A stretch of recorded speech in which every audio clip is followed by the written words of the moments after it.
Hey everyone, welcome to Reaction Shots for April 2021. This month we are talking about director's cuts because the Snyder Cut came out and it was Snyder Cut.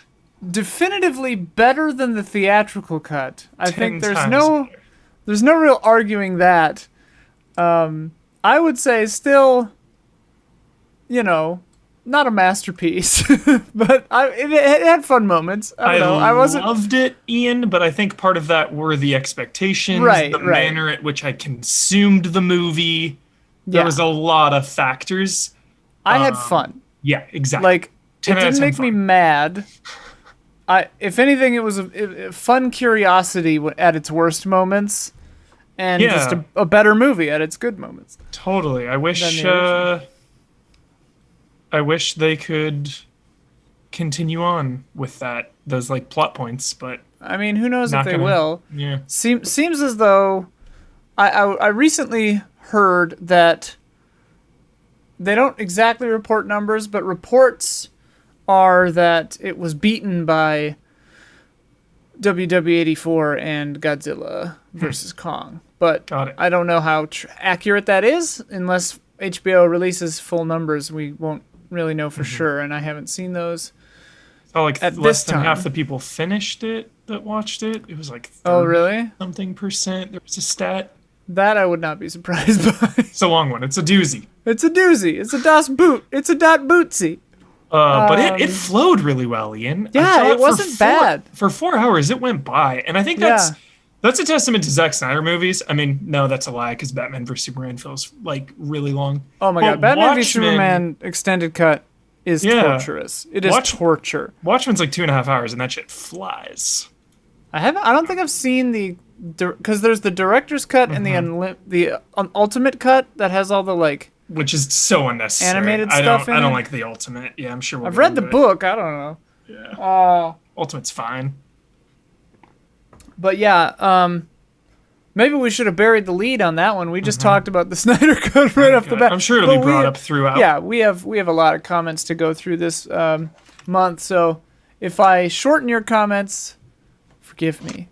But Ian. Before we jump into director's cuts, because I know that you and I have some things to say about director's cuts. I put in a leading question in here to see if anyone would say the answer I was thinking of, and a few people definitely did. And I'm very happy, I'm very proud that there was a movie I was thinking of that I was pretty sure no one would mention, that I thought would get forgotten. Yeah. Someone mentioned it. I feel like there's one that's not going to be mentioned as well. I'll call the one Mayan out as well. All right. So try to remember. Yeah. You remember what yours is, and if someone calls it out, say so. And if nobody calls it out, you win. Okay. And you get a bonus point or something. I don't know. But before we jump into that, let's talk about what we've liked recently. Huber, have you liked anything? Holy shit. Recently? Bosch. Oh, god damn it. Bosch, dude. The most authentic LA show I've ever seen. This is true Los Angeles. Can I ask you, Huber? Was it hard? Was it emotionally difficult when you dropped your kids off at college? Was it because you're like such a dad now? I know. I know, dude. Talking to my dad about this shit's been awesome because he reads the books too, Ian. That seems great. Like if I could watch a show like that with my dad, I would jump at the chance. Yeah. Oh my god. Yeah, it's just dude, if anyone watching, if you don't have the chance to visit Los Angeles, obviously a show is not the same as going somewhere, and there's documentaries and stuff, but as far as police drama procedural show, the places they go, the things they reference, it is just so Los Angeles. They film on location everywhere. It's just really nice to see the places they go. And they go to trendy spots, and then also really underground spots where I'm like, dude, I know they're going there. So just really cool. I felt that way about the movie Tangerine. That it's great. It feels very LA, very specifically the corner of I think Sunset and Highland, or maybe La Brea and Highland or Sunset. I mean, where that donut shop is. Anyway, whatever. Awesome. Yeah, really good show. Really consistent for 6 seasons. It started before a lot of the like social unrest. So like the later seasons kind of address like police corruption and things like that. But for 6 seasons, it's really, really, really consistent. Newsflash: police corruption was a problem when Bosch started too. Of course. Well, it's like it's been around since the damn beginning, it's baby. Like more in the spotlight, even because of like social media and stuff. So it's crazy. Really I was listening earlier today to "Killing in the Name" by Rage Against the Machine, and like I grew up listening to that, right? Yeah. But I feel like I didn't fully listen to the lyrics. Ian, I heard it on the radio as a stupid ass little white kid in rural Wisconsin. I don't think I let it sink in all the way. Yeah, I was like, "Whoa, this song's aged." Whoa. Like, it hasn't aged at all. It's like, I mean, it's like aged perfectly. Like, it's so relevant. I was like, shit. He was talking about this, like in the '90s. Like this has been, like I said, whatever. Yeah. This is not a police corruption podcast. Totally. Patrons, you can watch our police corruption podcast. The next thing I'm watching is Sense8. I'm 3-4 episodes in, and holy shit, I'm obsessed with this cast. Before I freak out and before anyone else freaks out, we do have Patriot on the books for patrons who are seeing this episode right now tonight on Wednesday night late when it goes up, barring incident. It'll be Friday. Yep. Starting at 1 p.m. PST. Check easyallies.com for listings in your local time zone. If you're watching this the day this goes public, gird your loins, baby. In a couple of hours, Huber and I are going to be streaming a boatload of episodes of Patriot. Now, I want to reiterate that, unfortunately, you do have to be a Amazon Prime member to watch with us. It's the best we could do. I wish we could just stream you copyrighted content, but we can't. So is it through Amazon, Ian? We do a watch along through it? It's through Twitch. It's actually a Twitch feature. What? Called Watch Party or whatever.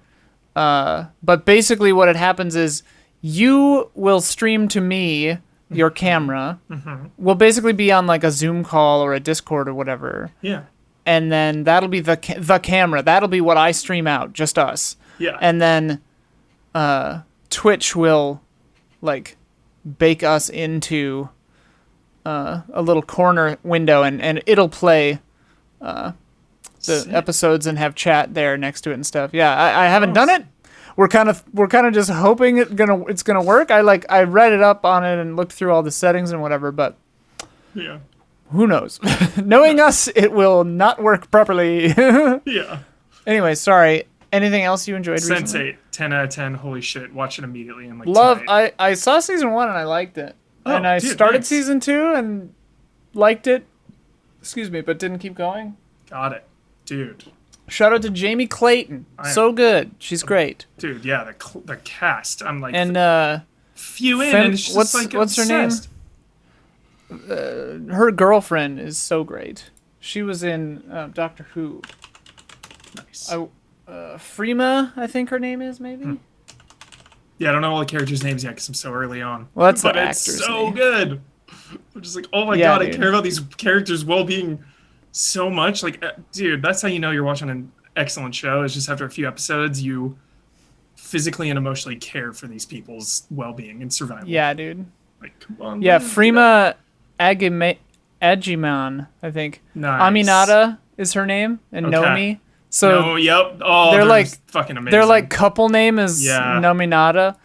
They're a 10 out of 10. Oh my god. The dream. Obsessed. The dream, Huber. So obsessed. Yeah, That's dude.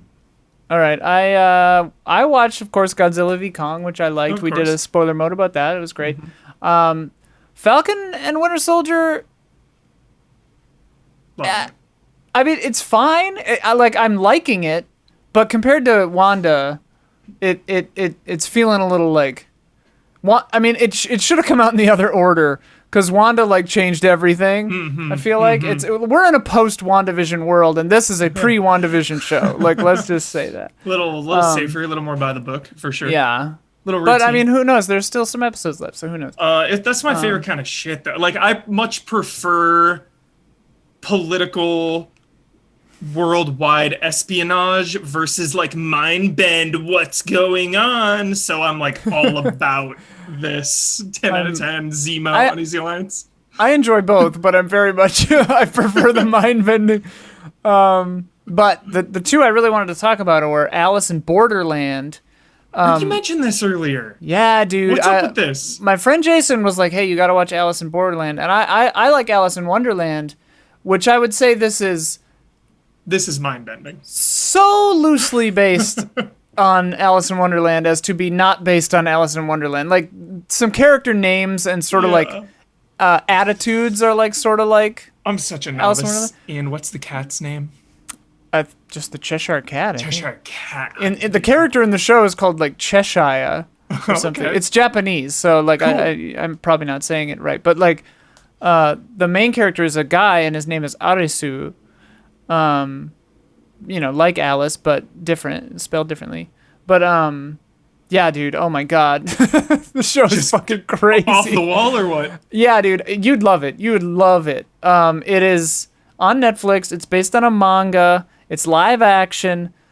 It'll automatically start playing with English subtitles. I immediately switched it to subs because the English subtitles were just so weird sounding. English dub, you mean? Wait, I switched it to the Japanese language audio, English subs. with English subs. Yeah. Got it.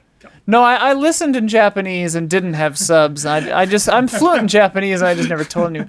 Kind of the less the better though with Alice in Borderland, because like every episode I was just like, okay, like what? Like I went in knowing nothing, like literally nothing. I didn't even know what the show was about. And I think that's the way to do it. So if you don't know anything, just start Alice in Borderland. It's bonkers. The other show that I started the other day that I loved was called Made for Love. It's on HBO. There are 3 episodes. Oh yeah. You told me about this too. It's got the woman from How I Met Your Mother. Well, maybe. I never saw that, but she's from that episode of Black Mirror where they're in the USS Callister, the like Star Trek one. She's great. And then it's got the main dude looks really familiar, but I can't place him. I'm sure I've seen him in a bunch of stuff, but I don't remember. And then Ray Romano's just like in it too, and it's just like, all right, Ray Romano, sick. Dude, he gets dramatic, man. Parenthood and stuff. Like, but this is like darkly comic. I think you'd dig it. Yeah, Made for Love is really fun though. Very cool. All right. Anyway, whew. Okay, here we go. Oh boy. Oh boy, here we go. Director's cuts. I asked our patrons, what is the best director's cut? Before we hear from them, I want to hear from you, Huber. What do you think is the best director's cut? The best director's cut. Yeah. That is a really tough question. I'm a little partial to Alien 3. I like that one a lot. Dude, the assembly cut? Yeah. The assembly cut. I like that one, dude. I have a soft spot for Kingdom of Heaven, dude. That one comes up. Kingdom of freaking Heaven. I think I've only seen the theatrical for this movie, so I have got to see I was actually reading about the director's cut, and it gives like, is it Ava Green? She's in there, yeah. Yeah, it gives her like an actual character arc, which sounds good. Mm-hmm. I like her. I think it's Ava Green. I get my European actors mixed up. I saw it in theaters like 1,000 years ago, so I don't know. Apocalypse Now, Blade Runner, a couple classics I always think of. Yeah, the those Redux both come up. and the Final Cut. Brazil. Brazil. We watched Brazil together, right, Ian? Did we watch the director's cut? I always watch the director's cut when I watch that movie. I mean, it's like the main version now. It's like the real version. Cool. If it's not happy, you're watching the right one. Like okay. The studio tacked on some BS like garbage ending. Got it. Or I guess kind of made them just end the movie earlier. Yeah. It is a devastating film. Yeah. What about Aliens, Huber?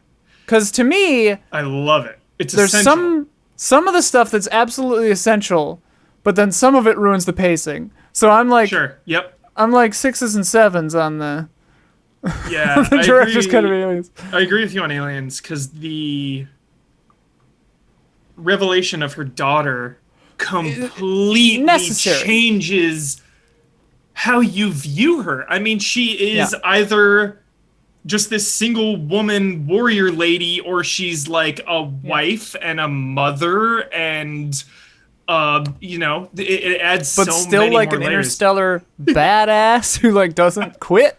Yeah, it's like, dude, who's her husband, or like who?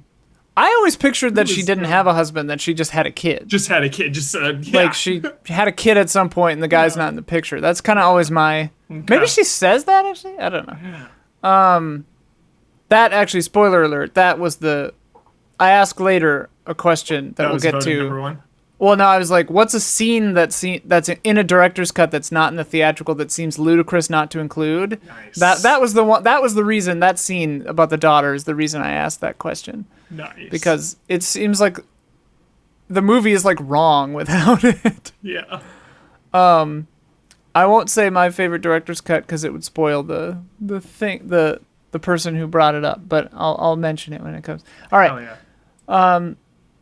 So yeah, I'll just go through comments and then we'll respond as we, we've been doing this show for years. I say that for new listeners, I guess, so they understand what's going on. Welcome. We've got some fun games and a fun trivia question at the end here for this one too that I'm really excited to get to. So look forward to that. Excellent. All right, what's the best director's cut? I asked our patrons. Spencer from Canada said Lord of the Rings extended trilogy.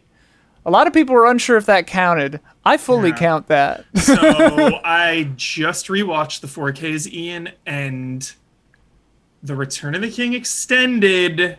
It gets a little long. It wasn't the length. It was one key scene. That made it worse for me. The Mouth of Sauron at the very, very end of Return of the King. It's when Aragorn and them roll up at the gate. The Mouth of Sauron comes out, which is extended, and the mouth says, he tosses the mithril armor of the hobbits. Yeah. And is like, ha ha ha, you failed. And like taunting them. Now that scene, because of that, reads like Sauron and the orcs and everyone were fully aware of Bilbo and them coming. Whereas in the theatrical, Frodo and them, whereas in the theatrical, it's a full-on sneak attack. Full-on Hail Mary pass at the very end. All of a sudden, like, oh shit, you just destroyed the ring, what the fuck? Right, so and like Gollum is the only one that knows. Yeah, like so it's a fully other... Yeah, the Mouth of Sauron killed that scene for me this time around, dude. It was like shattering my world. I was like, oh no! Does he actually say, he implies that he knows they were trying to destroy the ring? Yeah, it's like, ha ha ha, your hobbits failed, or something like that.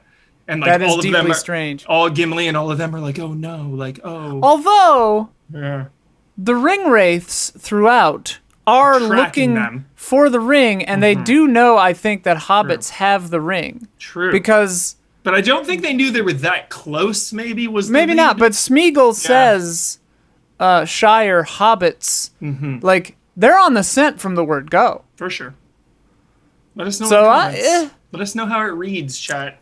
Yeah, this is a sticky wicket. Yeah, it was just my read this time. If I watch it again, it may change. But in that moment a month ago, I was like every time I watch Eyes Wide Shut, just my opinion flips on. Now I think I'm stable on. I love that movie. That soundtrack, dude. Ugh. Well,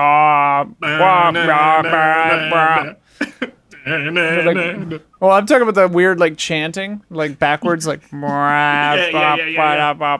so creepy, dude. Happy Gaming. I don't think I could make a list of director's cuts without mentioning Lord of the Rings. If you're not watching the extended cuts, you're watching them wrong.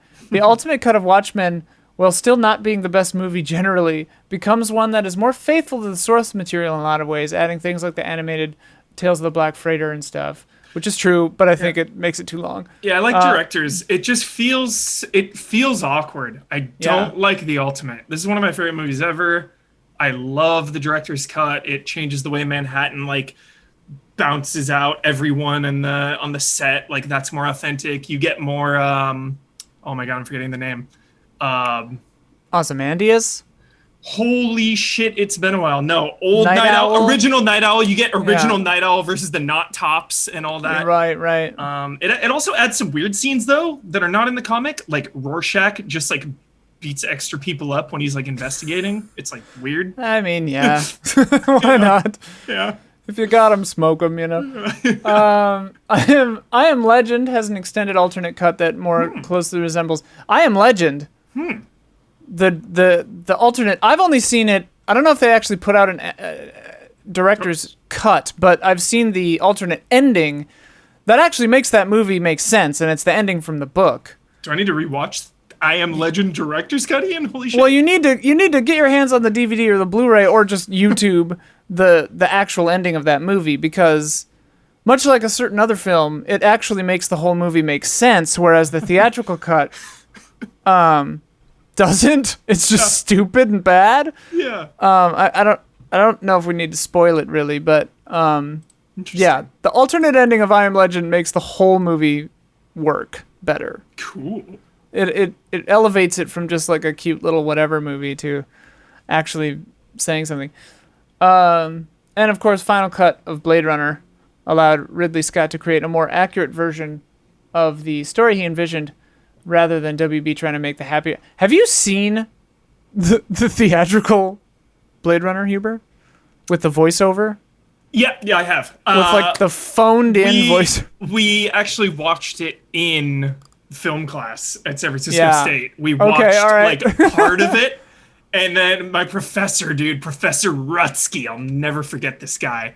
He turned it on for a bit, and then after some VO, he's like, "You didn't think I'd do you wrong, did you?" And then he like put on the final cut or whatever. Yeah. It's funny because I right when Final Cut came out, I bought the DVD set that was like, it came in like a briefcase and came with like the spinner little model or whatever, and it had the deleted scenes, right? But it was the deleted scenes from the Final Cut version, so it included all of the VO scenes in a row. So basically, it was like 55 minutes straight of just Harrison Ford's like weird ass narration. And I just watched it all, but it was kind of awesome because it felt like a really weird like sci-fi noir detective like short film. Sure. So like weirdly, all the terrible awful VO from the theatrical cut, when watched on its own, makes this funny kind of like audiobook that is kind of cool. Like, it's still like his performance is intentionally bad because he was trying to make it tank, but like, I remember you told me that. Yeah, he was like, allegedly, who knows, but it's Harrison Ford, so probably he was like trying to make the VO so bad that they wouldn't use it, but they used it anyway. That's the word on the street. I will say about the director's cut for Blade Runner, and over the course of my life I've kind of vacillated on this, Huber, that I think Ridley Scott now is making me look back and question Ridley Scott then, because it's like, did he just get lucky? Like, because like some of the stuff he's doing now, dude, I'm like, you are making some questionable choices.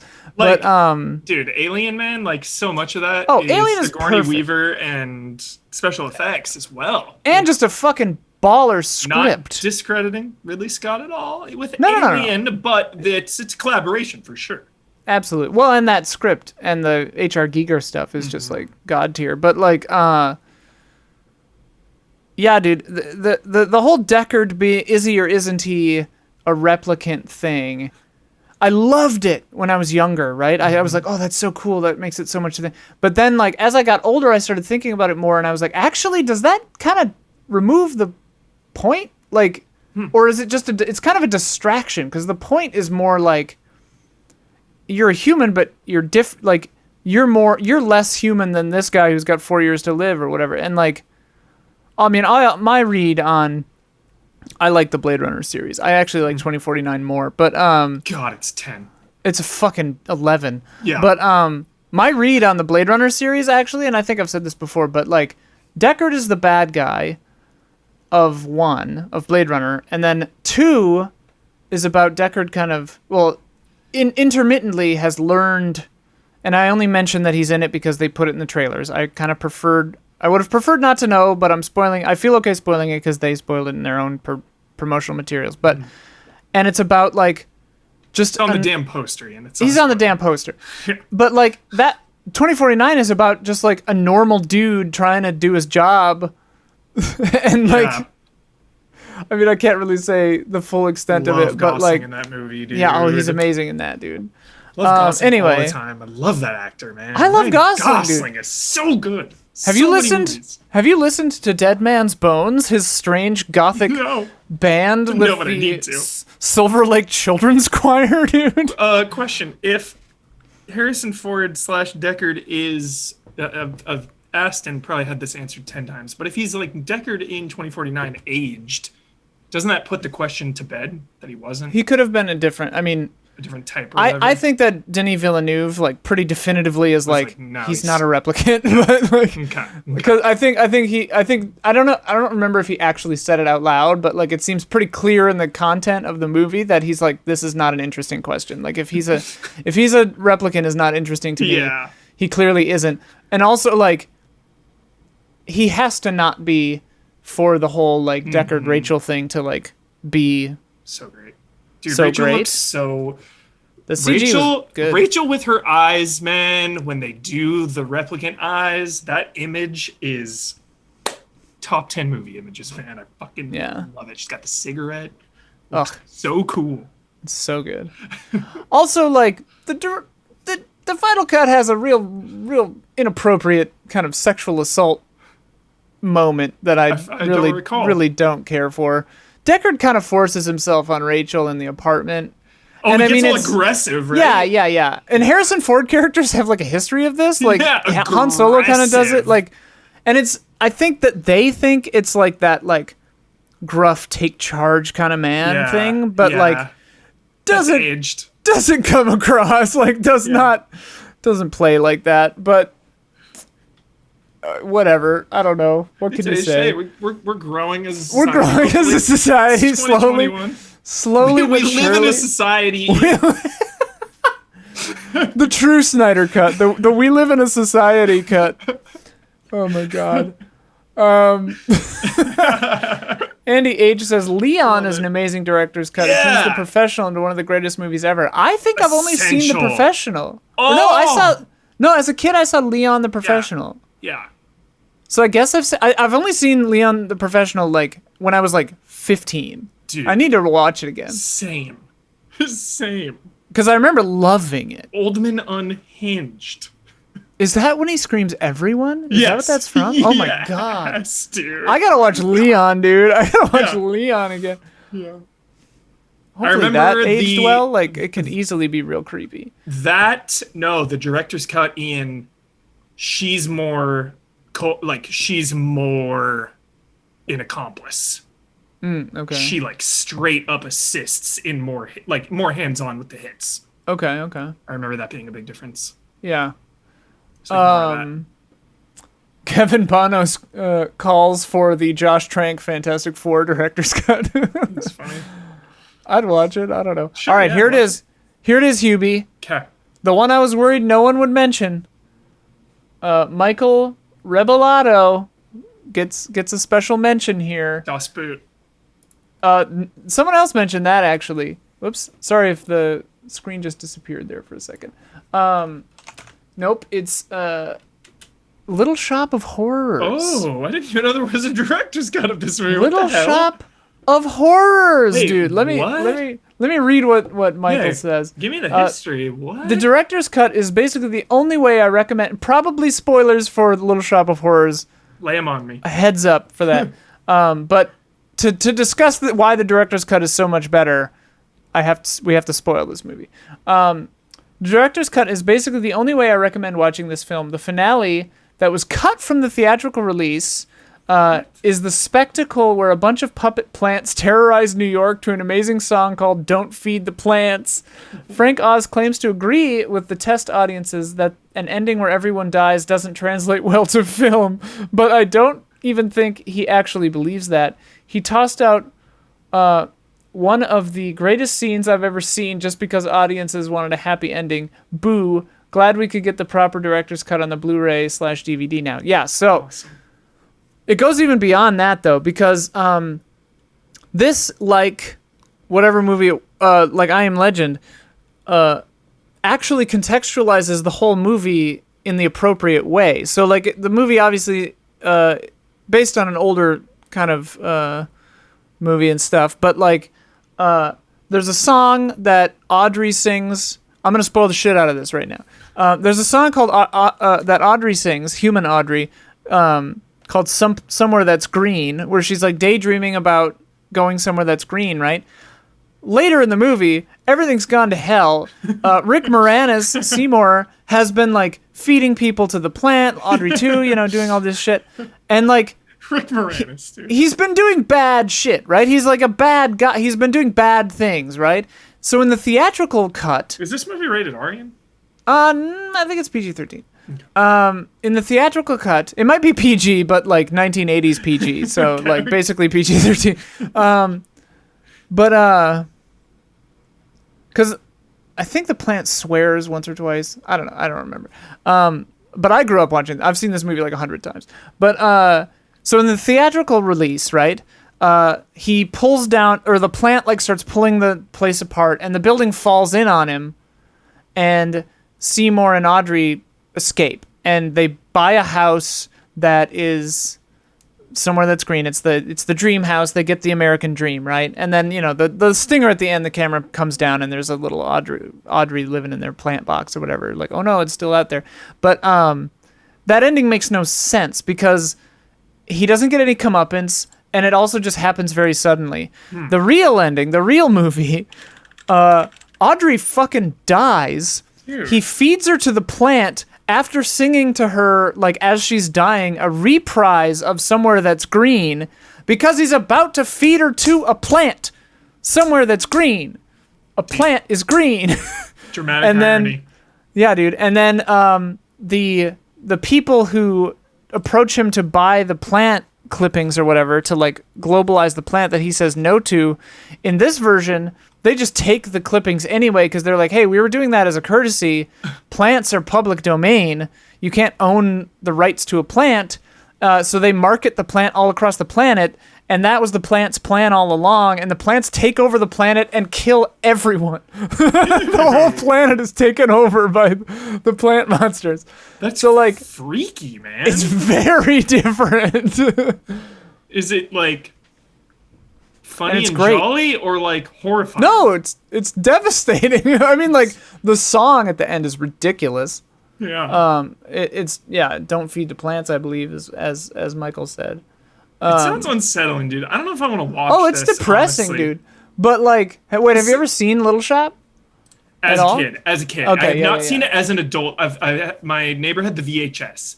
All I remember is just the big giant plant. That's all I remember. Just like, rah, you know, the big.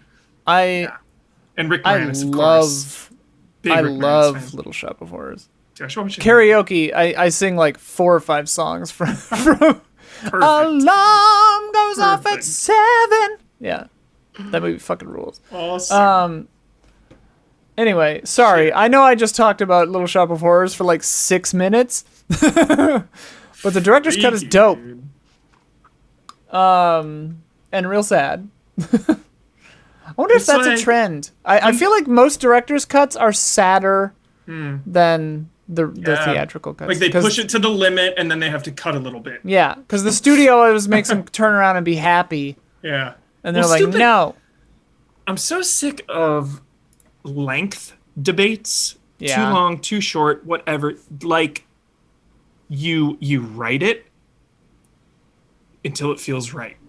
Whether that's a 90-minute movie or a 4-hour Snyder Cut, dude, you write it and you do it. Like, I saw the Twitter war the other day was like criticizing Mortal Kombat for only being 2 hours, and they were only like, 2 hours. Yeah, what has happened to the world? They're like, how dare you? Like, only 2 hours. Like, these characters aren't going to get enough time to be developed. Like, is this a troll? Is this a joke? Like, what the? I remember growing up.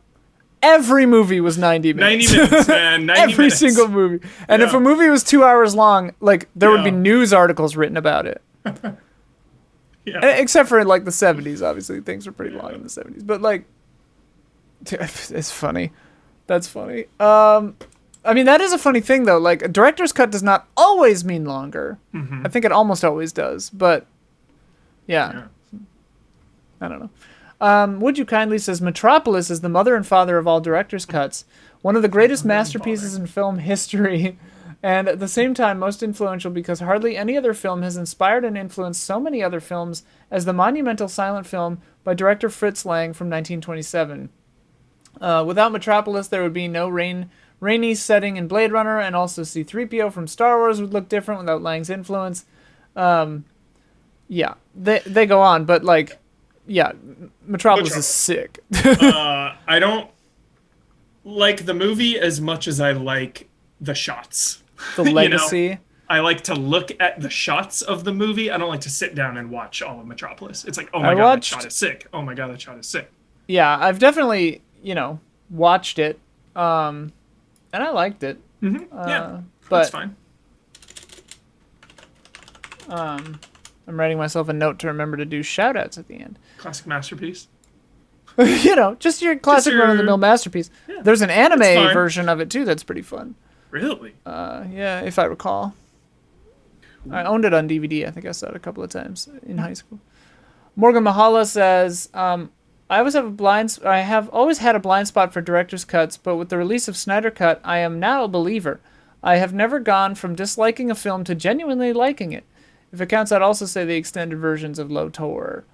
Lord of the Rings, Yes, we'll count it, for sure. We'll count it. Hell yeah, we'll count it. It's funny because, like, some director's cuts, and I think a comment later actually says that Ridley Scott, like, shows up before the director's cut of Gladiator or something. I think he shows up before a few of these. He, like, is sitting in a set and talking to you about what you're about to see. Yeah. Ridley Scott. Well, I think he does that on Alien and stuff. He's a weird person because he's so famously and like aggressively, Ian, has gone on the record and said, because he has so many of these director's cuts, he's got aggressively on the record saying, the one you see in the theater is the director's cut. For Alien. It's my cut. For Alien. I cut it down and that's the one. But that clearly wasn't the case with Blade Runner. Yeah. So, yeah. But Alien's weird because it changes the whole biology and everything of, like, where's the queen? How are you going to chest burst someone with no queen? Right. Well, in Alien, they add in the director's cut they have the little kill me nest scene. Yeah. Which is so funny because Alien has a history of doing this. The crux of the plot of Aliens is cut out of the theatrical release of Alien, and the crux of the plot of Aliens is cut out of the theatrical release of itself, Aliens.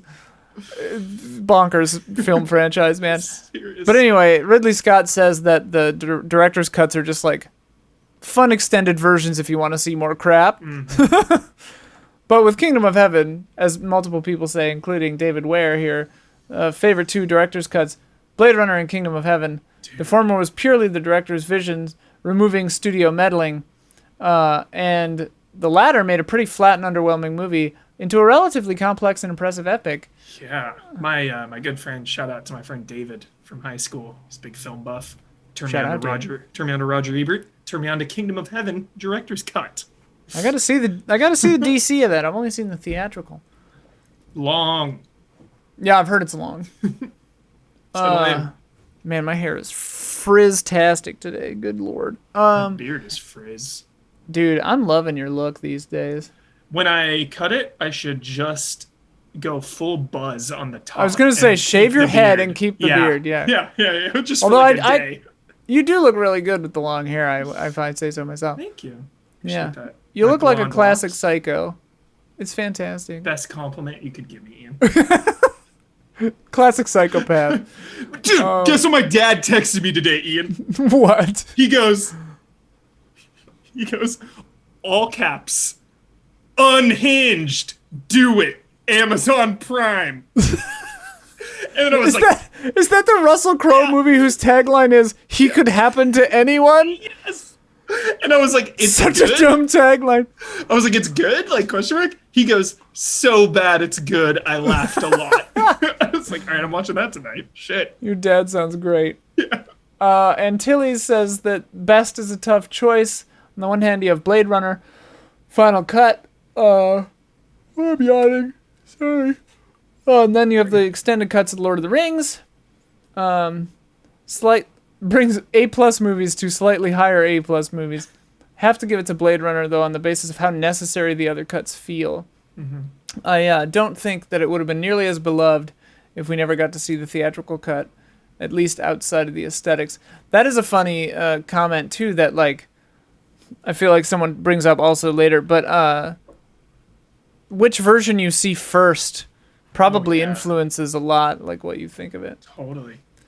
Chris Snow also says Kingdom of Heaven. Tokyo Slim brings up the Mel Gibson 1999 Mel Gibson classic Payback. Yeah. It's got a funny name. It's not a director's cut. It's like a so-and-so. Brian Helgeland's Payback. Dude, there's like it's like something about that cut. Well, because, I guess the theatrical cut and director's cut have essentially completely different third acts, main villains, and endings. And it's really weird. Straight up the director's cut, it's called. It's called Straight... Wait. Payback, straight up the director's cut. Yeah, swear to God. Yes. Straight up is part of the title. Yeah. That's straight insane. up, lowercase the director's cut with a capital D and C. Bizarre punctuation. Wait, is it Payback, or is it Payback straight up? Mel Gibson, Payback, straight up, and then below that even, the director's cut. It's a 4-line title. Yeah. God. Good Tokyo call. Slim says Tokyo the director's Slim. cut ends more ambiguously, which he tends to prefer. Yeah, man. Jason Wojnar also brought up Payback and Blade Runner Final Cut, and shouts out the Donner cut of Superman 2, the original Snyder Cut. I watched it. There's Mr. Sunday Movies did a Caravan of Garbage on the original Christopher Reeve star Supermans. I recommend watching those. They're really fun, and they talk about the Richard Donner cut. Truly the original Snyder Cut. How wonderful is that? Wow. Crazy history behind those movies. Yeah. It's just Superman, Batman, just too big of properties for people not to meddle with. There's just so much meddling. They don't trust it. Too nervous. Yeah, they don't trust it. Christopher Nolan got away with that, I guess.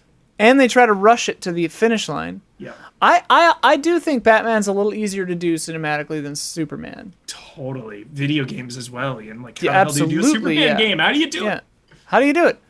Maybe without him just like fighting robot. I guess you could take him into deep space fighting aliens. Because like any human that doesn't have kryptonite is trivial, yeah. I mean, unless you go that route where it's like you can be good Superman, like Paragon Renegade Superman game, where like you could, Ian. to quote the band The Crash Test Dummies, Superman didn't have any money, even though he could have smashed through any bank in the United States. You make a Superman game where you can play Paragon or Renegade, where it's just on you to not destroy everyone and like make it gory as hell. Yeah. If you like kill a person, just blood and guts everywhere. Make you feel it. Make you feel bad about it. Yes. Like Man of Steel. Just make like, it super experimental. Yeah, it's a dude. Weird game. I wonder if you'll get make... to be him in the Suicide Squad game, Ian. Kill the Justice League. Ah. If you'll get to be him, or if he'll be just a boss fight or something. Because at the end of the trailer, he comes down all menacing, red eyes, I'm gonna kill you all. I don't think you'll get to play as him. You probably fight against him, but who knows? But that's how you make a Superman game.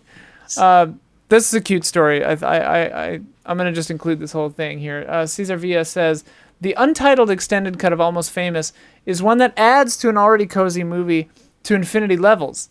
If you'll allow me a personal story, I watched this movie because a friend lent me the DVD and unknowingly watched the untitled cut.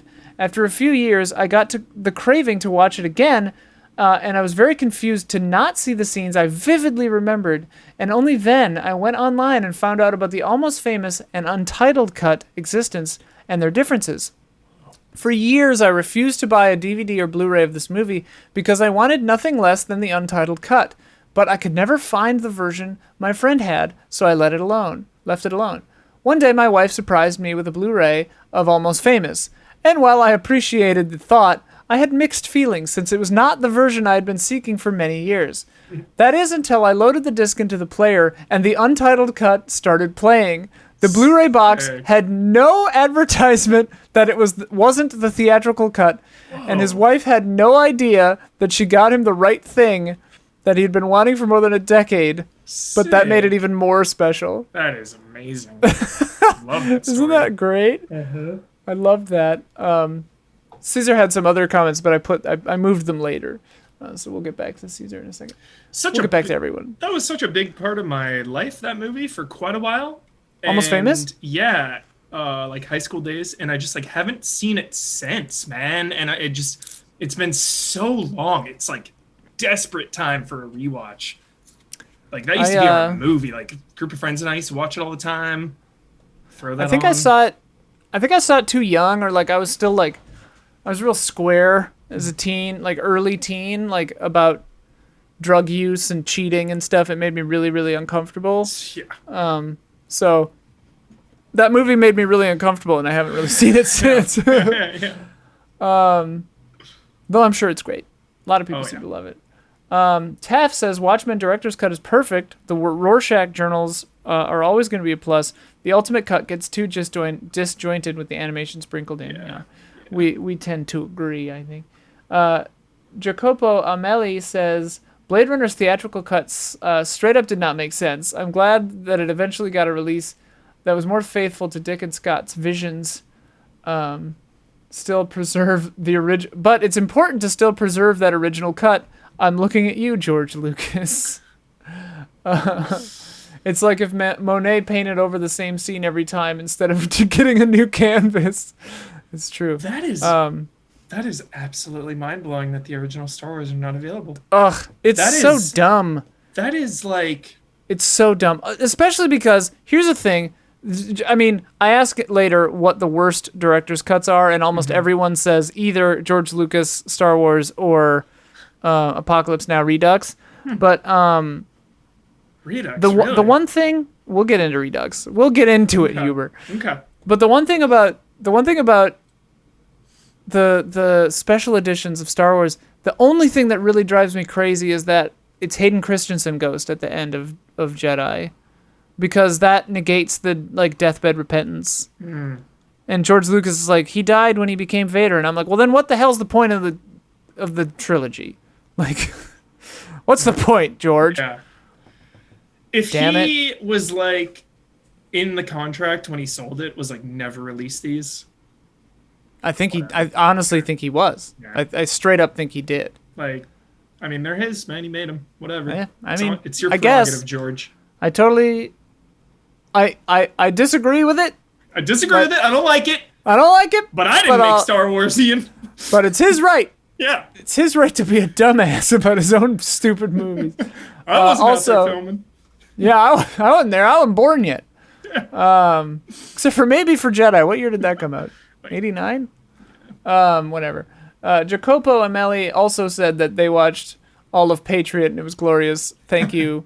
I will now tell everyone I know about it and wait 5 years for someone to watch it. Join us on Friday when I'm forcing Huber at gunpoint to watch this damn show because you guys donated a bunch of money. Well, just to keep us running, but thank you for hitting that. All of our goals. Zach Wojnar. I should probably start going quicker, huh?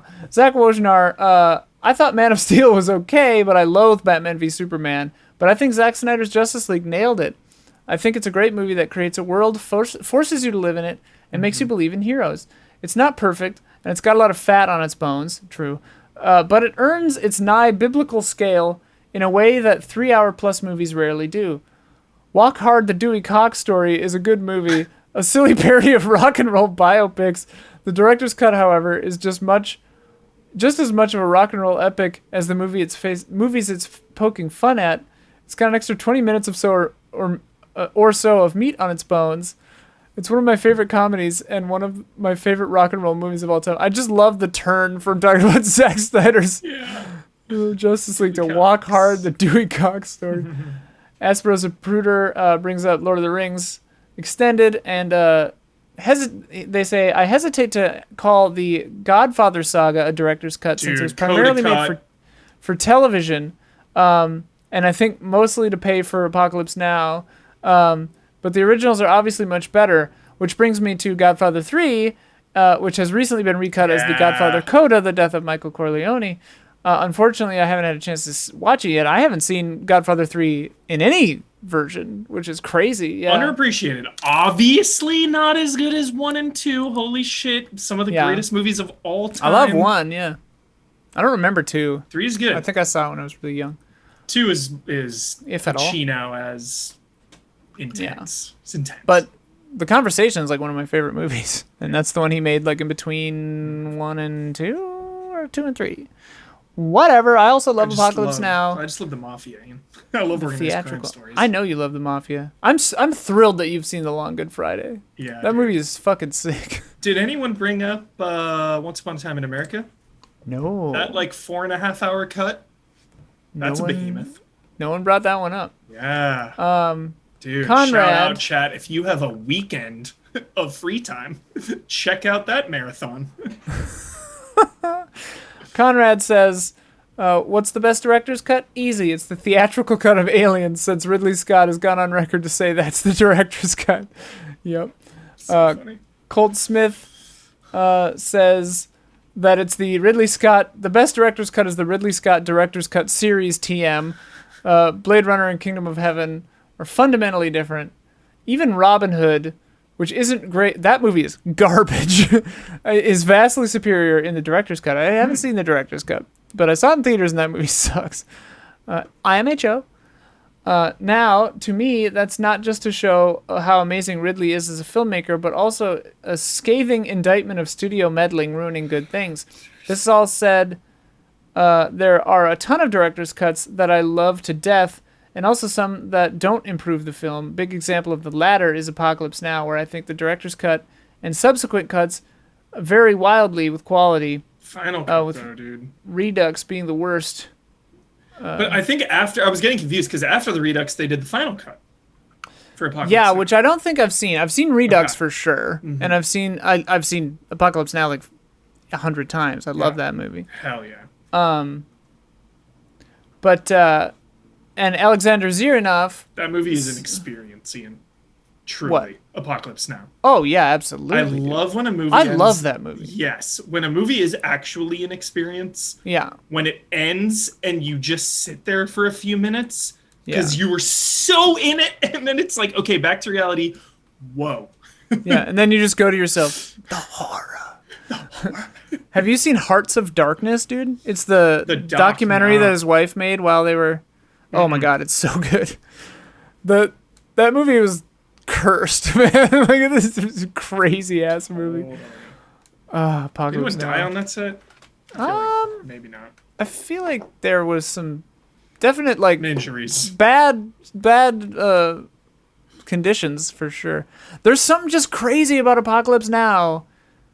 It just the vibes of it, the feeling of it. You just settle into real, that movie. Man. It feels like a documentary. Like you feel the heat. Yes. You smell the napalm. Yeah. I'm sweating right now thinking about it. I'm sweating. I feel like mosquitoes on me, dude. Dude. Ride of the Valkyries, just playing in my head over and over again. And I'm gonna go learn how to surf. Alexander Zirinov says it's an obvious answer, but Lord of the Rings. The difference between good and bad director's cuts between good and bad director's cuts. Oh my god, I can't read. I think the difference between good and bad director's cuts is its seamlessness. Extended edition of Lord of the Rings is one of the most seamless extended cuts I've ever seen. I have excellent memory. I saw theatrical versions multiple times before watching extended cuts, and I was still not noticing some additions before they were pointed out in the audio commentaries. That's very true. Like, the extended cuts, sometimes just like a sentence or two is like added in. It just, that's the quintessential. Just like I'm gonna live in this world. Yeah. For 12 hours. Yeah. I love them. Oh, they're so good. Okay, so now that leads us into what makes a good theatrical cut. Director's cut. No one said the one I was thinking of. Really? Yeah. Do you want to say it now, or do you want to wait till the end? Yeah, no one's going to say it. Okay. Underrated movie. Top What 10. is it? What Top is it? 10. You're probably going to laugh at me. Okay? But I would never laugh at you. I swear to you, Ian, to me, it should be on the top 10 list of most underrated movies. The New World. Terrence Malick. This movie, I haven't seen it. Dude, it's another one you live in, man. It's so rich. It's just like, it has that documentary vibe. It's that gritty, just, Terrence Malick, long sweeping shots of nature. Really, really great movie. I need to give Malick more of a shot. I saw Tree of Life in the theaters. I was very excited for it. And I was pretty disappointed. I thought it was too long. I thought it was like dime store philosophy and like too obvious. Yeah. I didn't like it. But like multiple people have told me that I would love Badlands. Oh, that one's older. Yeah. Mm-hmm. And I just think I need to go. I need to have a Malick night. A lean night. You remember Unforgivable or whatever, those YouTube videos from like the early days of the internet? No. When he's like, unforgivable. Anyway, I don't know. He talks about like having a lean night, who I think is the director of like Dr. Zhivago or some shit. Whatever. Never mind. So I'm spiraling out of control today.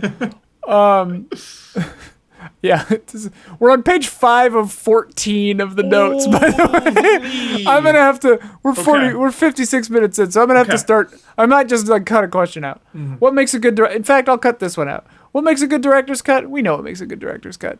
It adds essential things, adds good lore. Thank you to everyone who answered that. Yeah, if it's the director who is saying, this was actually my true vision, right? I'm all about that. And like, if it's just like, hey, live in this world, like they wouldn't let me put this out this long, but here it is. Like, yeah, I some of my favorite, I think, director's cuts, sort of along the Ridley Scott lines. Say what you will about his current work, but I think the best stuff is when it's like, the one we put out in theaters was like the perfect vision I wanted to do, but like, here's an extended version if you want to see some more stuff in it. It's basically just the deleted scenes. The deleted scenes option on the Blu-ray menu is just included in the movie. That's why it's tough with Return of the King, man. It blew my mind. Like I want to see all those scenes, of course, but like if I am watching. That's the thing with Lord of the Rings. It's transcended film, Ian. It's more than a movie. It really is. You're not watching a movie. You're living Lord of the Rings. You're in this world. You're in Middle Earth. If I'm watching Lord of the Rings Return of the King as a movie, I think Return of the King Theatrical is just better paced. It's just better paced. It's Academy Award Best Picture right there, man. You don't fuck with that pacing. Theatrical Return of the King, you mean? For Return of the King, yeah. Yeah. Fellowship all day. It still ends like 4 times. Dude. Mm-hmm. Return of the King, I love it, but it's the weakest of the 3, I think. Which I mean, it's a 9.8 amongst 10s. It's a king amongst gods. It is. Anyway, which director's cuts are worse? The Watchmen, we said the ultimate cut. Yep. Batman v Superman for sure. I can't stand. That's the only version I've seen, and it is fucking garbage. Like, sorry to anyone who loves it. Yeah, I've tried so hard. So boring. I've tried so hard. Like, I can really count the times on one hand how many times I've just turned a movie off because I'm not having any fun. And Batman vs Superman Extended was that. I was like, oh, rated R, blood, F words. Yeah. Halfway through, I'm like, dude, I'm out. Like, Justice League Snyder Cut, like I saw the theatrical in the theater, and I had fun because I was like with my cousin. It was at a dine-in theater, so we were like eating, and whatever. But that movie was terrible. And the Snyder Cut extended, whatever, Justice League Snyder Cut. What's it actually called? Zack Snyder's Justice League, I think is the official name. Yeah. As we said before, like It's definitely great, 1,000 times better. Like Cyborg alone. Cyborg stuff is great. Alone makes the movie excellent. Yeah. Like it's still bloated and like definitely indulgent and has like some pretty dumb stuff in it, but it also has some really sweet stuff in it. Like a really lot of cool stuff in it. That's what it is. That's the perfect word, Ian. Indulgent. It's indulgent. Because to the max. Because of the campaign and because of the HBO Max release, we were allowed to indulge. Yeah, dude. The indulging was like you part bathe. of it. Yeah. You bathe in this movie, dude. It's absurd. Not a bad thing. Nobody come after me. Dude, the Amazons like smashing the walls down, dude. Oh, Love yeah, that scene. Dude, so watch it with subtitles, because Sophia and I mean, the whole internet's a buzz about it, but like Sophia and I were laughing independently before the memes, because we watched it on like day 1 or 2. Yeah. About the ancient lamentations, dude. Oh, every time she shows up, it's just like, like whatever, the ancient lamentations. Yeah. It's so funny, dude. Anyway, which director's cuts are worse? Spencer from Canada says George Lucas makes bad director's cuts. Yeah. Sometimes he makes bad theatrical cuts too. Dubacks. Yeah, dude, that's CG. Well, Conrad actually says the Star Wars original trilogy restoration cuts add nothing important and ruins everything with shoddy, out of place CGI. God. Yeah. Yeah, I don't understand it. I don't understand it. I didn't shoot it though, so it's not on me. It's George's life, you know. Yep. Star Wars is its own kind of beast. David Ware says, you have extended cuts that are arguable if they're necessary at all. Apocalypse Now Redux was the one where I didn't feel like the director's extended vision was very necessary, as the film was already one of the greats and the additional content just overburdens the narrative. Or you have something like Batman v Superman, Dawn of Boredom, that takes a mess of a film and just makes it longer, more of a mess. Also something like Nebula's Donnie Darko that uses the director's cut to take what was once an intriguing and supernatural trip into madness into a more demystified version with some cumbersome exposition to explain the weirdness. Specifically related to Snyder Cut, I do think it vastly improves on the original movie simply because the theatrical cut is awful, but I think Snyder Cut isn't that good either. I could go into a lot of detail, but overall, while it does develop better characters and weaves a decent narrative, its editing is a complete mess, and so much of it feels unnecessary and overindulgent. Overindulgent, again. Mm-hmm. Yeah, I mean, that it's not going to win any Oscars. Well, I mean, it might. Who knows? It's all a scam. But, like, yeah. What movie did you say before that they were talking about? They brought up Batman v Superman and Apocalypse Now Redux. That's right. Okay. I thought I lost it. And Tilly's also brings up Apocalypse Now Redux, and that it maybe is the worst. And then Tyler Travis says Apocalypse Now. I had a diss, Ian. I think Jesse Eisenberg as Lex Luthor is my least favorite character in cinematic history. Wow. I get what they were going for. I can't stand it, dude. They were trying to do like a Mark Zuckerberg kind of a deal, like a younger Lex Luthor. It's not for me. Or whatever. It's not for me. Donnie Darko is also much worse and proves that Richard Kelly just tripped and accidentally made a good film the first time. Yeah, Southland Tales or whatever the hell it's called. Always wanted to see that. Bloated mess, dude. Always wanted to see it. It's a mess. Is there a director's cut of that? Oh, I think the version I saw was like 2.5 hours of some crazy shit. That movie is insane. It's like Jupiter Ascending. I'm sure you'd love it. Oh yeah. Anything the Wachowskis do, 10. But they shout out. I mean, I love the Wachowskis. They shout out I Am Legend actually makes sense with the new ending, which is very, very true. Like a 3-minute scene just like actually makes the whole movie make sense. Ian, this thing keeps coming out that I see called Jupiter's Legacy, and every time I'm like, is it a sequel? Oh. It's happened to me a couple of times too. I was like, is this like a ascending thing? Like, what's going on?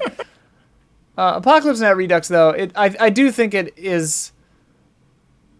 To me, I always looked at it, even when I saw it the first time, I always looked at it as just like, hey, here's some cut stuff, like if you really want to know. Like I never looked at it as like, the ultimate cut or whatever, I was like, hey, we're gonna extend this like weird French plantation scene into like a 20-minute thing or whatever it was.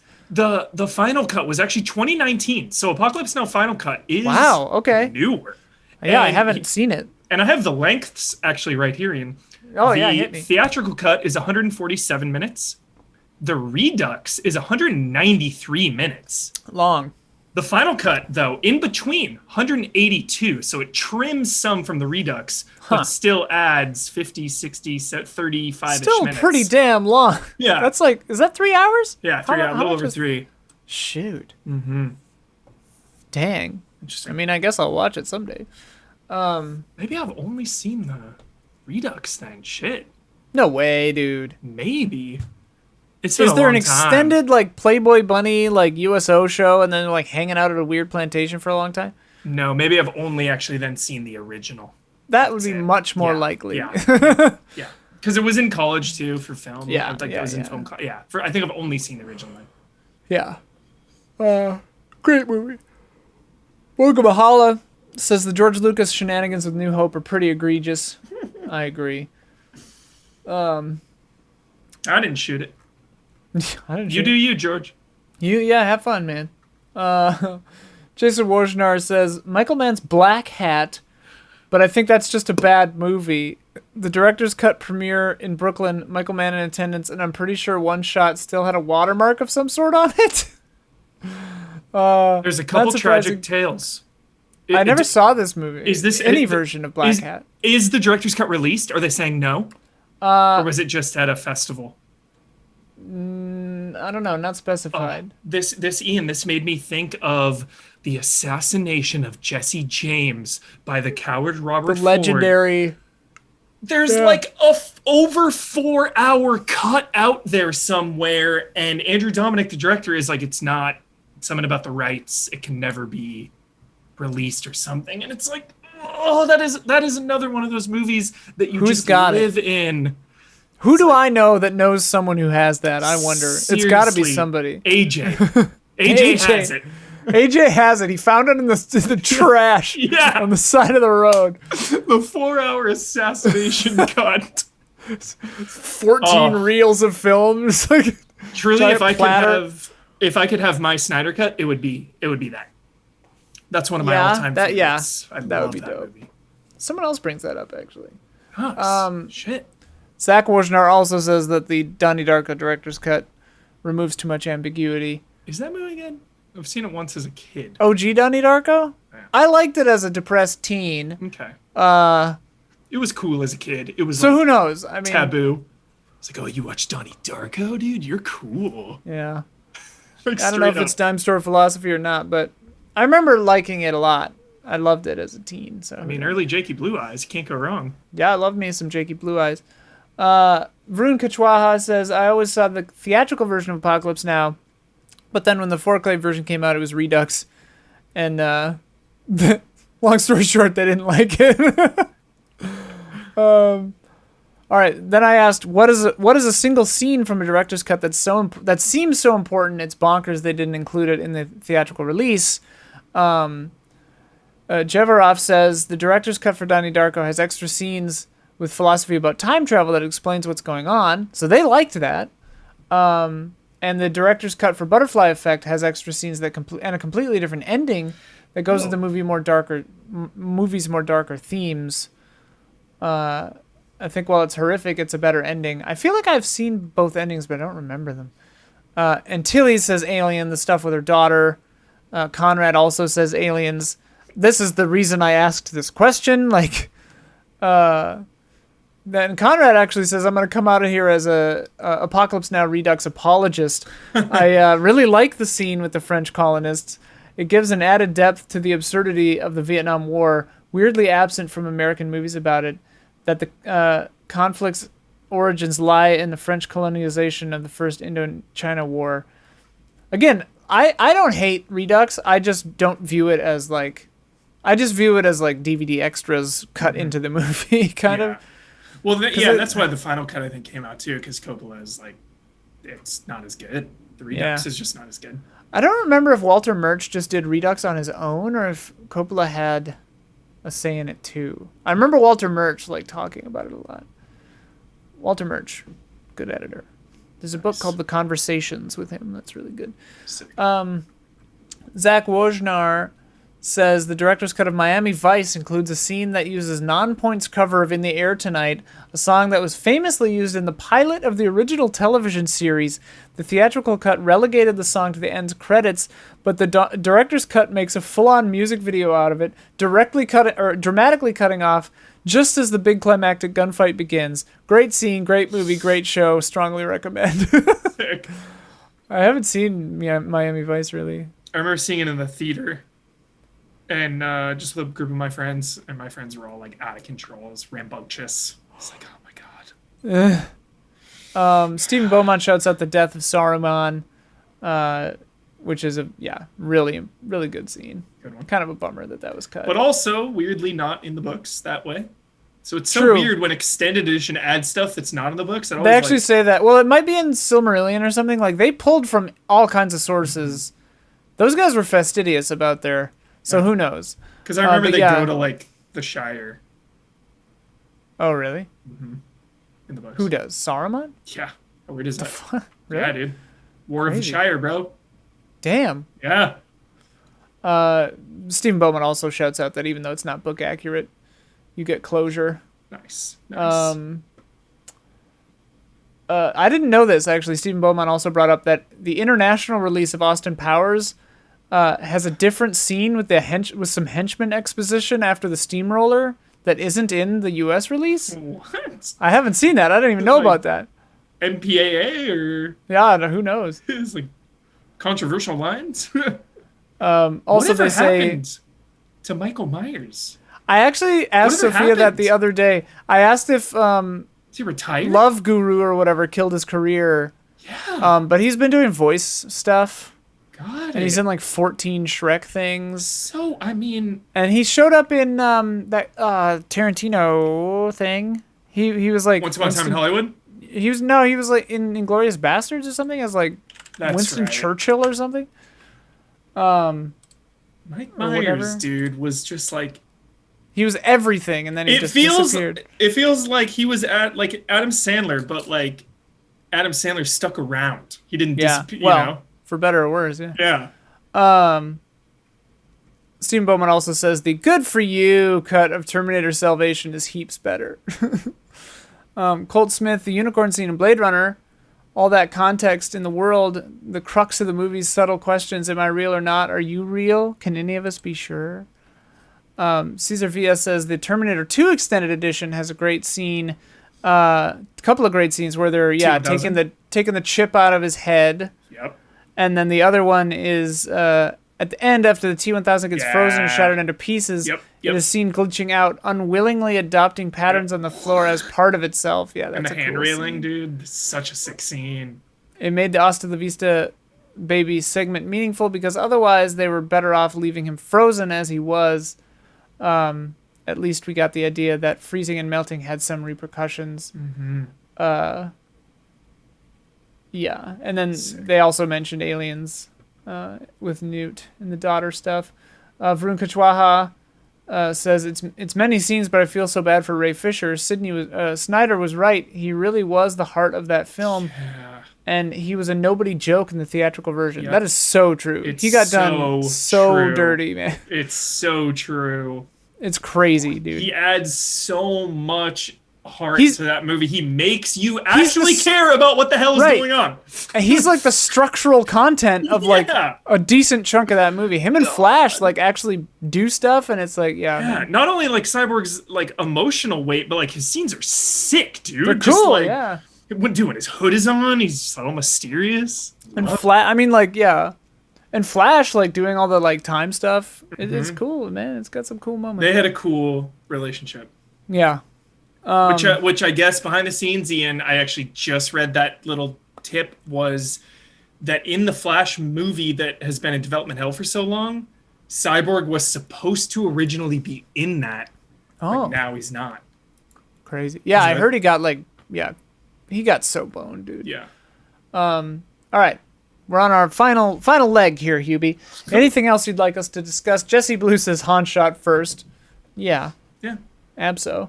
But if Whatever. if that cut doesn't exist, did he still shoot first? If a Han shoots Greedo in the woods and no one's there to film it, did he still shoot first? Kevin Bonos says, or Banos maybe, thoughts on Soderbergh reworking some of his older films like Kafka or Schizopolis. Yeah, I heard about this alleged special Kafka recut like years ago. Where is it? Because Kafka, I love that movie, and it's like impossible to get in America. I used to rent that as a teen. Yellow on box VHS, with Malkovich on the cover. Yellow with the box. big eye. Yeah. Yep. With the big eye. I can see it at Blockbuster, Ian. Yep. I think I don't know if the box was yellow for me, but it was like black and it said Kafka. That movie's one of the things that made me fall in love with Hammer Dulcimer. God, I love Kafka. That's such a cool movie. And I'm waiting for that Soderbergh cut, dude. When's that happening? Did it happen? Did I miss it? What's going on? Caesar Villa says, "Oh yeah, there's the eye. It's got like some yellowish to it. Yeah. I'm looking at it. It's like a stained glass window. To solve a mystery, he will enter a nightmare." Jeremy Irons, Kafka. That movie is funny. He's funny in that. Like, forgive me, but it is very Kafkaesque. Caesar Villa offers up a trivia question that I want to pose to you, and he says we could use it in Mysterious Monsters maybe, which I think would be a good idea. But what pair of parent and child both have director's credits in material branded as Star Wars? Oh, that's Howard, Ron and Bryce Dallas Howard.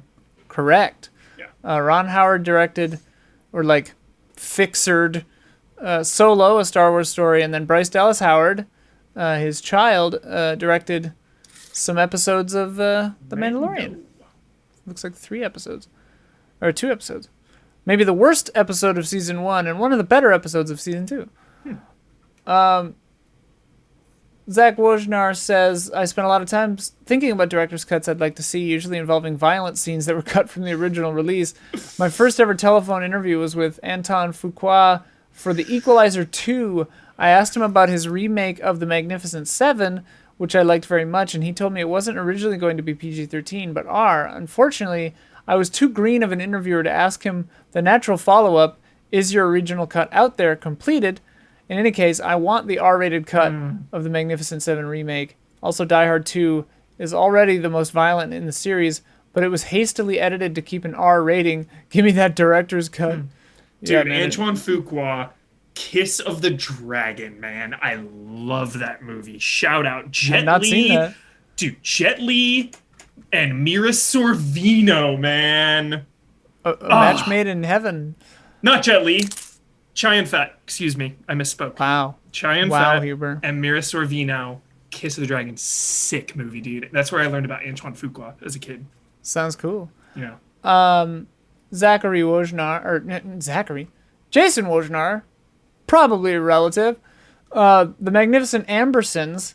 It was the movie Orson Welles did after Citizen Kane, and because of Citizen Kane's failure, the studio had way more control over the finished product. The original director's vision was way darker. He actually wanted to film more footage in the 70s to complete his vision, but he never got around to it. Yeah, that, and then the rest is history, dude. Orson Welles, yeah, dude. Exile. I feel like I should shout out, I've shouted it out before on here, but just again, in case someone missed it, on Silver Globe, really cool sci-fi film that half of it was filmed and then they smuggled it out of Poland or wherever, and he just narrated the missing parts. It's awesome. Yeah. And Phase 4. Best ant movie ever made. Which one? Secret ending. There's a secret Phase 4 ending that wasn't in the original cut. It's Whoa. dope as hell. Phase 4 is sick. Orson Welles, it goes without saying, but I'm taking it. I spaced, man. Touch of Evil. Yeah, someone else brought that up, actually. Okay, cool. That opening we shot. skipped over it. Yeah, dude, Touch of Evil. How the hell was that opening shot cut, dude? Very well, dude. It was so good. So good. No, I mean, how did they cut it from the original, Ian? They put it back in to the director's I feel like cut. that's the only version I've seen then, because I've seen the only version I've seen has the long one take at the beginning. Yeah. I didn't even know that they ever released it without it. That's absurd. Yeah. Did we skip over the part about the Abyss? Dude, Maybe that was in that one part. Dude, yeah, the Abyss. I think I didn't know there were two versions. I think I've only ever seen the director's cut of the Abyss. Because I remember all the tsunami stuff. The Hobbit, Spencer from Canada says, the Hobbit trilogy is better than what you think. First time I saw it in theaters, I was disappointed. Second time, I enjoyed it. Third time, I openly wept at the death of Thorin. They're whimsical, they're fun. Don't take them seriously. You say Hobbit? Yeah, The Hobbit. Yeah. 3, though, I checked out of.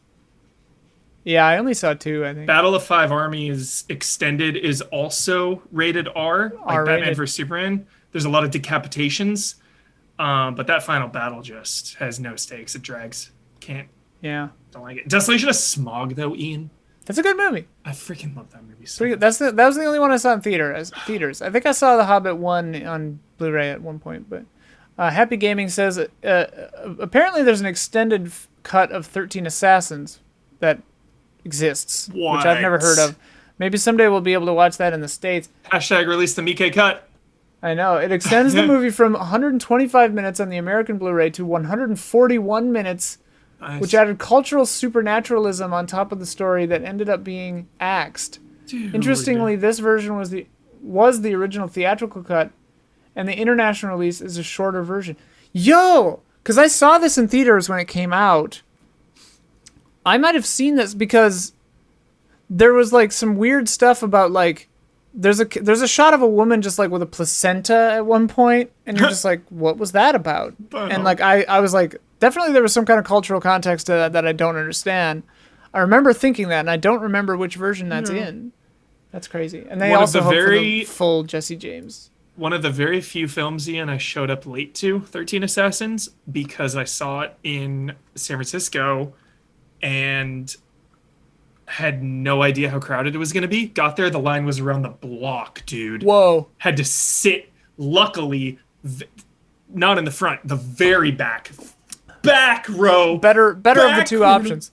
Yeah, but it was like one of those deep theaters, you know, that goes like really far. Dude. I needed binoculars, dude. I was so far back. Some of those old janky theaters, man, it's so funny. Yeah. All right, we're almost there, Huber. You're doing great. Storm Tamer says, "Hey, allies, in a post-Snyder Cut world in regards to how director's cuts come about going forward, would you prefer to see, 1, something like the Snyder Cut where scenes that were cut are put back in, along with expansion of scenes with additional footage, dialogue, or reshoots, or 2, something like Blade Runner, where the director's cut of the film did come out after the theatrical release, but it's then added to or amended as time goes on through subsequent releases." So I like think- multiple or just one? I think a normal and a director's cut is all you need. Yeah. Blade Runner has too many damn versions. I mean, we shouldn't even have to have director's cuts. Right. You know? In a Like, perfect world, directors would just get to do what they want. Yeah. Hopefully, Unless they suck, I don't know. like Sometimes this, directors suck. yeah, the Snyder Cut thing, Ian, is such a turning point in the industry. I feel like it's even bigger than the movie industry.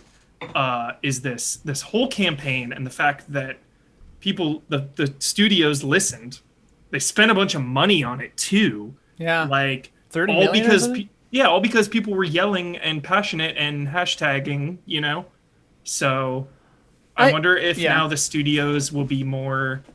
I definitely think like where I get off the train though is when they're like review bombing Godzilla to like unacceptable. To make the Snyderverse get reinstated. And it's Yeah. like, that's just nonsense, guys. Yeah, it's absolute fucking nonsense. pump the brakes, dude. Air Force One, dude, don't negotiate with terrorists. Yeah, dude. You know, That's because kind of now the precedent has been set. Now it's release this, you know. So now it's kind of getting out of control. Like that's kind of like the dark, sad thing about the Snyder Cut is like, is this a product of internet bullying? Like, did that get this made? It's like, I don't know, kind of, but whatever. It was okay. The movie was okay. I think it helps because just behave yourself Snyder on the fucking himself internet, people. Was like behind. Yeah, it too. he wanted. I mean that's the thing is with this one, Snyder had said, wow, hey, my cut, you know. So it made sense. Like the Fantastic Four thing, too, where Josh Trank was like, hey, there's a good cut of this, but... Yeah. You'll never see it. Varun Kachwaha... Oh, Varun Kachwaha is the person who mentioned that Gladiator Ridley Scott shows up and says, like, hey, this is just bonus scenes, don't worry about it. Morgan Mahala asks if the DCU can redeem itself. Is the Snyder Cut, a good start, or is it too late? Well, they're not going to restore the Snyderverse. They just canceled the New Gods movie, which was going to be from Ava DuVernay. Yeah. Which sounded like that. Are you kidding? From her? That could have been a 10 out of 10. And they canceled the Aquaman spin-off of the Trench, the deep sea trench Aquaman.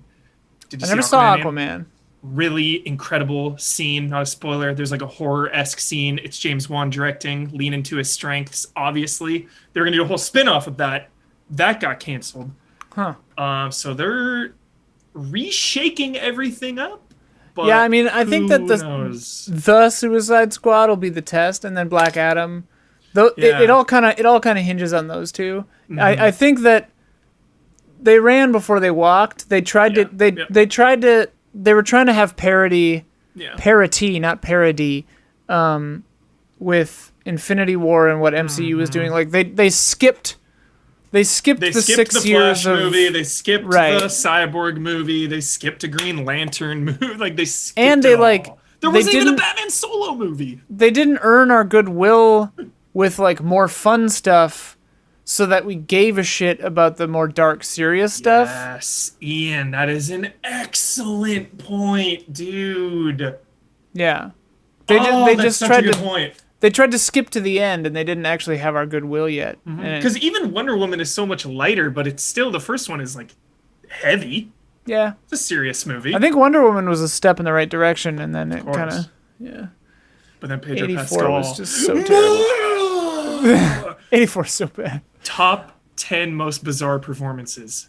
Yeah, that whole movie, dude, Pascal just doesn't make any fucking sense. Oh yeah, here it is. Conrad is asking about the Abyss alternate ending.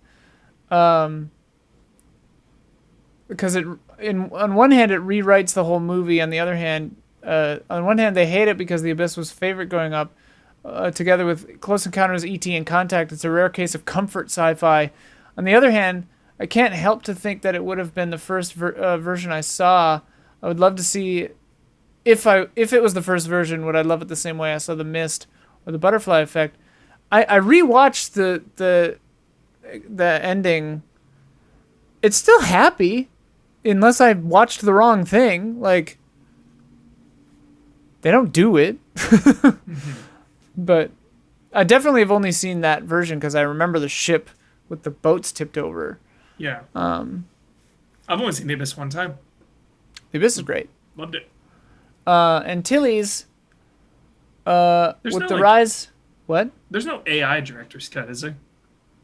I don't think so. Love that movie. AI is a wild story, like too. I wonder if it holds up. Yeah, I don't know. It's supposed to be Kubrick, and then Spielberg took over. I love that, man. It's like a collaboration. It is. It's the closest thing we'll ever get to a Spielberg-Kubrick collaboration. But I think it was mostly just like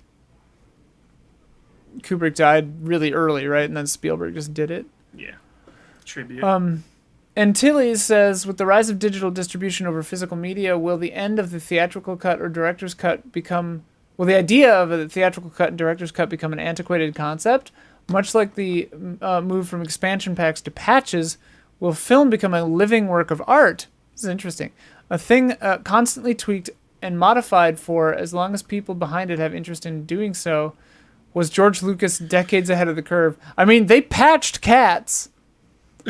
So they definitely patched Cats. I saw it on like version 1.1, post buttholes, pre cat hands, because I saw it with human hands and it was wild. So yeah, maybe, dude. I mean, I wouldn't be surprised. But the problem is, the danger with that is, I don't know how true this is, but I heard that like with Eyes Wide Shut, that there was always like Kubrick always did a theatrical version and then removed a couple of shots or something, like changed a couple of things for the home release to like Wouldn't never doubt it. be seen again. I don't know if that's true. I don't remember where I heard that. I heard it a long time ago, but There's like a European Shining cut that's like shorter. really? I remember, yeah. Funny. It's a little shorter. I forget exactly why. Have you seen Doctor Sleep? You're afraid to watch Doctor Sleep. I know. It's a 10, I bet, but I liked it. I liked it a lot. I can't, like... There's a director's cut of that, too. There's only one Stanley Kubrick, and The Shining is like my all-time #1 favorite horror film ever made easily, so I want it to exist in a space-time pocket. Doctor Sleep, to me, felt different enough that it didn't feel like it was stepping on toes. Yeah. It definitely does. It treads into the same territory, though, but There's a director's cut of that too, right? there is, yeah. And it's really dumb. We watched what we thought was the director's cut, but it was the theatrical cut because the director's cut on HBO Max is under extras. Oh, So you have to click through damn to it. extras, and that's how you see the director's cut. Dude, do they have other director's cuts on there like that? Who like knows, hidden man? In extras? Wow. They're just hidden all over the place. mind blown. Yeah, it's trash. Check those extras. Pro tip. Learn Michael from Ian's Rebellato- botch. Yeah, dude. Michael Rebellato talks about the upcoming director's cut of Rocky 4. Upcoming? Apparently, Drago?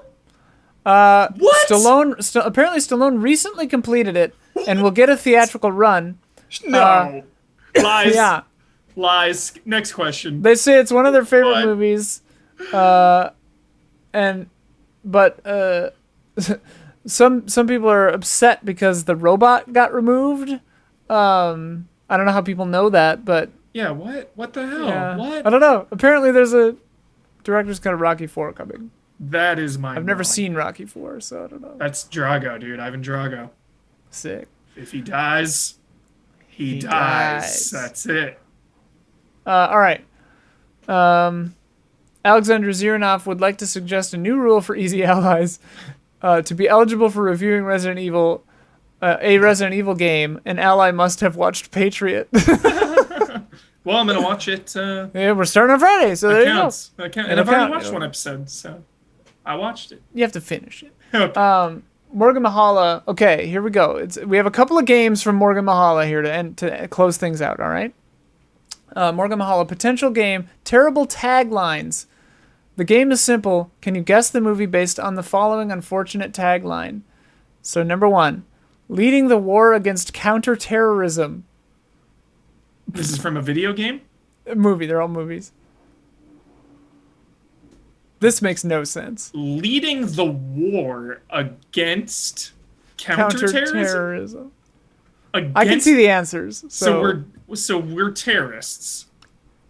Because we're leading the war against counterterrorism. Therefore, we are terrorists. I'm just going to tell you because you're never going to get this. Clerks 2. What? I've seen that. I don't remember anything about that.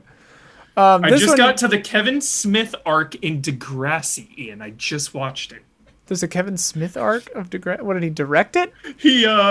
There's like a 4 or 5 episode arc, dude. He's like the star of it for a while. He like films a movie at Degrassi. That's funny. It's hilarious. It's good. Okay, next one. No goats, no glory. Kung Pao, Enter the Fist.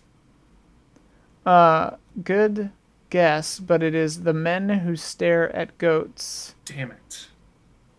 I think I didn't like that one. I remember I saw it. Yeah, It was a not little too great. adult for me It was at not the great. time. Unwittingly, he trained a dolphin to kill the President of the United States. I've never heard of this movie. It's called The Day of the Dolphin. Great Things Come in Bears. Ooh. Disney's Bears? Yogi Bear. That is you could read that a couple of ways. The only thing more terrifying than the last 12 minutes of this film are the final 92? What? What? Are the first 92? Maybe the first 92. That's for Suspiria. I think the original Suspiria, because that's too short. That's too short to be the new one. I love both versions of Suspiria. Totally. Did you see the new one? I haven't seen the new one. Oh, it's great, dude. It's so weird. Very long. He was dead, but he got better. Oh, Weekend at Bernie's? No. Good guess. Reanimator. Also a great guess. Jason Statham stars Crank High Voltage. Yeah. Oh, this one's great for you. I haven't heard of this movie, but great tagline. They axed for it. Hatchet. No, good guess. Miners Massacre. Like miners, like coal miners. Not miners. The man with the hat is back, and this time he's bringing his dad. What? That is a horrible tagline. I straight up know this. The man with the hat is back, and this time he's bringing his dad. It sounds so familiar. This is a stupid tagline for this movie. Curious George? That would be a much better one. It's Indiana Jones: The Last Crusade. All right. Oh, this one you might know. What happens when the numbers run out? What happens when the numbers run out? I think this movie was directed by Alex Proyas. Knowing.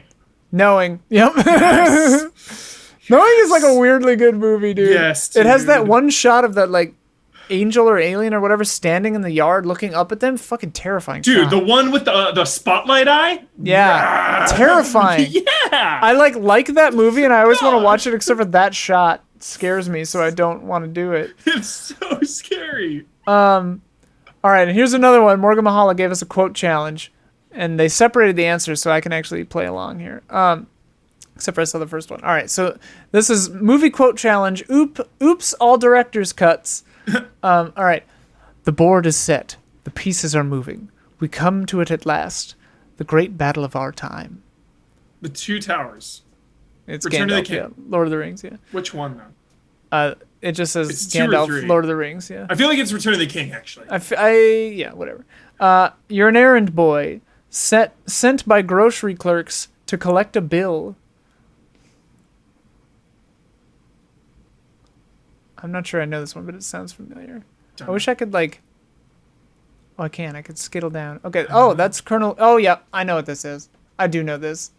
You know this, too. Colonel... Yeah, it's Apocalypse Now. It's Colonel Kurtz. Colonel Kurtz. I remember him saying that now. The light that burns twice as bright burns half as long, and you have burned so very, very brightly. Name of character. I'll give you the name of the character if you don't know it already. I forget, man. Roy is the name of the character. Oh, yeah, Blade Runner. Blade Runner, yeah. Here's apparently a softball for... It's a softball for me too, damn it. Get away from her, you bitch! Aliens. Aliens, yeah. Person 1. But the country's disintegrating. What happened to America? What's happened to the American dream? Person 2. It came true. You're looking at it. Watchmen. I know this. What is it? Watchmen? Watchmen, yeah, you're right. Okay. Comedian. Number 6. Just because you put a strange and interesting plant in the window doesn't mean that it'll bring customers. First customer. Excuse me, but I couldn't help but notice that strange and interesting plant in the window. Little Shop of freaking horror. I gotta rewatch the scene. Dude, Little Shop is will it scare incredible. Me? Will it no, freak it's me not out? Scary at all. Dude, the practical plant effects, man. There's something like eerie and more scary about that than like modern stuff. I don't know. I don't find that movie scary in the slightest, and I'm that scared ending of you were everything. talking about, the director's cut. You gotta watch the real version. It makes it all come together. Like, it's definitely sadder, but it makes it all come together way more. Cool. Yeah. All right, that's it. We did it. Yeah. Hour and 40 minutes. Pretty good. We had a lot of comments. Nice. But before we go, we have shout outs to do on our Patreon, patreon.com/easyallies. A great website where you can get spoiler modes like our recent Super Mario Bros. Spoiler mode, our upcoming Street Fighter movie spoiler mode, the Godzilla vs. Kong spoiler mode. We got a lot of spoiler modes if you like movies. We're doing a lot of movies right now. And we do games of those too. And we have a bunch of exclusive shows. I'm sure we'll have a Resident Evil Village one. Oh my god, yes. But we also have our highest tier is our shout-out tier. And we're going to send some shout-outs to El Thanis, Greg the Dark Knight Kettering, Caleb Togi Crawford, Nick, Stephen Thomason, Edsgar So I'm a Spider So What, Sage Mode Q, and Alex AI. Shout out. Shout out. I do believe that's a capital I and not an L. Yeah, Alex AI. Yeah. Shout out to you all. Bon nuit. Bonsoir, Elliot. Thank you, Huber. Thank you, patrons. That was beautiful. If you want to take part in those discussions, that's the $7 tier. So anything at or above $7 on Patreon gets you in the Film and Soundtrack Club. We have a new perk at that tier. Bloodworth is running a little discussion series on soundtracks from games, and he's very excited about it. It sounds very interesting, which I believe you only get if you're in the $7 or up tier. Nice. So it's a little different than most of our stuff. It's classic Bloodworth exclusive. He really loves it, and I'm very exclusive. Like George Lucas. Hey man, it's your show. No, it's a fun idea. I think it'll be cool. So check that out if you're in that tier. Don't miss it. First one should be sometime this month, if it's not up already. Thanks, Huber. Thanks, everyone, for watching and listening. We will see you next month for another Reaction Shots. Bye.